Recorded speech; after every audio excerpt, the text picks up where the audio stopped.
Good afternoon, campers, and welcome to Lotus Operations. And in today's video, we are going to be teaching you the rule of thumb with radioactive decay.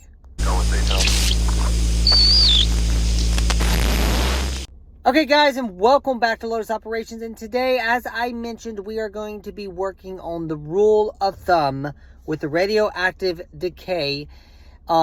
Just as a general knowledge. Now, nothing can ever replace machinery, but not everyone's going to have machinery to be able to test the radiation if in the event of a nuclear attack within your area or a worldwide nuclear attack. Now, if it's a worldwide, we're all basically fucked. But if it is a localized nuclear explosion, this is a rule that you need to know, just so you know when it's getting safer to exit your locations, to move away from the damaged areas, so that you can be able to have a better chance of surviving in that situations. So the 7 to 10 rule of thumb for a nuclear explosion, exposure, stuff like that, basically states that for every 7-fold increase in time after the detonation of a nuclear device, there is a 10-fold decrease in radiation exposure from the initial blast.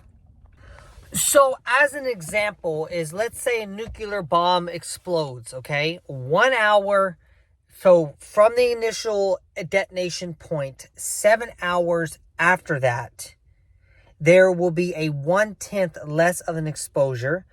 So 49 hours after that, it'd be 1/100th, and 349 hours, if I remember correctly, after that, it'd be 1/1000th of the exposures compared to the initial blast of the radiation.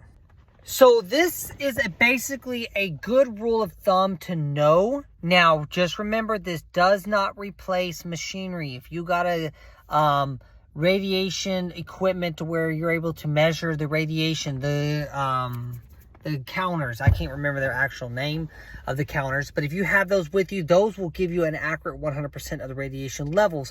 But if you don't have that and you're trying to gauge whether you can leave your safe house or your buildings that you were able to survive in, and stuff like that, then this would be a good rule of thumb, knowing that you're going to be receiving at this time frame, you're going to be receiving this much less radiation than you would if you left during the initial blast of the nuclear detonation.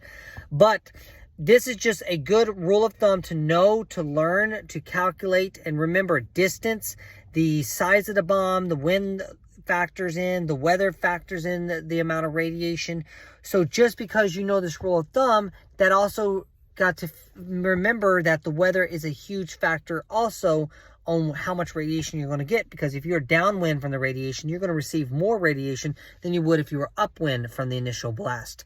The closer you are to the blast, the higher the radiation levels. So you still got to take into factors that if you're too really close to the blast, you may have to wait 10 times longer to get less radiation compared to if you were farther away.